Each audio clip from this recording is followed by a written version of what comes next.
এরপর যে খবর দেব আপনাদেরকে, দক্ষিণ চব্বিশ পরগনায় আবাস বিক্ষোভ অব্যাহত রয়েছে। প্রথম পর্বের সমীক্ষার পর সরকারিভাবে প্রকাশিত প্রথম তালিকায় প্রকৃত উপভোক্তাদের নাম বাদ দেওয়ার অভিযোগ ঘিরে ভেস্তে গেল গ্রামসভার বৈঠক। নতুন করে সমীক্ষার আশ্বাস ব্লক প্রশাসনের। সরকারি কর্মচারী সহ পঞ্চায়েত উপপ্রধানকে দীর্ঘক্ষণ আটকে রেখে বিক্ষোভ দেখান গ্রামবাসীরা। বিক্ষোভকারীদের অভিযোগ, শাসক ঘনিষ্ঠদের পাকা বাড়ি থাকা সত্ত্বেও তাদের নাম রয়েছে আবাসের তালিকাতে। নতুন করে সমীক্ষার আশ্বাস দেওয়া হয়েছে যদিও ব্লক প্রশাসনের তরফে, তবে আবাস নিয়ে বিক্ষোভ এখনো পর্যন্ত অব্যাহত রয়েছে দক্ষিণ চব্বিশ পরগনায়। আমরা আরো আপডেট নেব। কোয়েল মন্ডল আমাদের সঙ্গে টেলিফোনে রয়েছেন প্রতিনিধি। কোয়েল, কি পরিস্থিতি এই মুহূর্তে সেখানকার গ্রামবাসীরা, তারা কি কারণে উপপ্রধানকে আটকে রেখেছেন, কি অভিযোগ তাদের?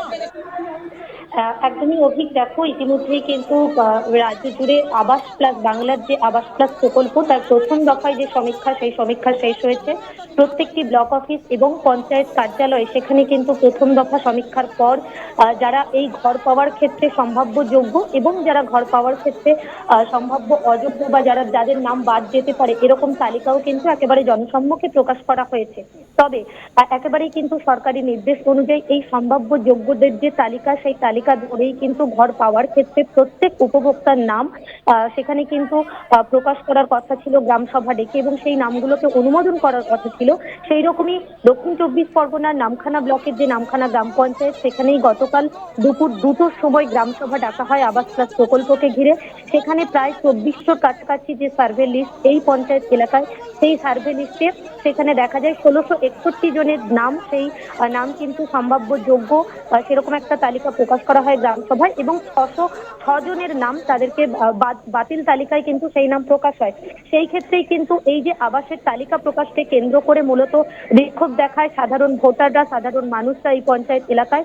তাদের যেমনটা অভিযোগ যে 1661 জনের নাম যোগ্য হিসেবে প্রকাশ করা হয়েছে, তাদের মধ্যে অনেকেরই পাকা বাড়ি রয়েছে। তারা তৃণমূল সমর্থিত বলেই কেবলমাত্র উদ্দেশ্য প্রণোদিত ভাবে তাদের পাকা বাড়ি থাকা সত্ত্বেও এই আবাস প্লাস প্রকল্পের তালিকায় তাদের নাম যোগ্য হিসেবে সেখানে কিন্তু রাখা হয়েছে। অন্যদিকে যে 606 জনের নাম বাদ দেওয়া হয়েছে, যাদেরকে অযোগ্য বলে তালিকাভুক্ত করা হয়েছে, সেখানে তাদের মধ্যে অনেকেই রয়েছেন যারা পাওয়ার যোগ্য, যাদের একেবারে দুর্বল বাড়ি, কাঁচা বাড়ি, অথচ তাদের নাম সেখানে কিন্তু বাতিল তালিকায় রাখা হয়েছে।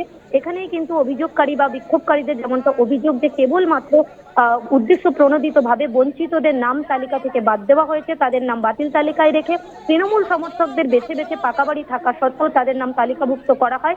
একেবারেই কিন্তু ক্ষিপ্ত হয়ে ওঠে সাধারণ ভোটাররা, সাধারণ মানুষজন। তারা একেবারেই গ্রামসভা চলাকালীন মাঝপথেই গ্রামসভা আটকে দেয়। চরম উত্তেজনা পরিস্থিতি তৈরি হয়।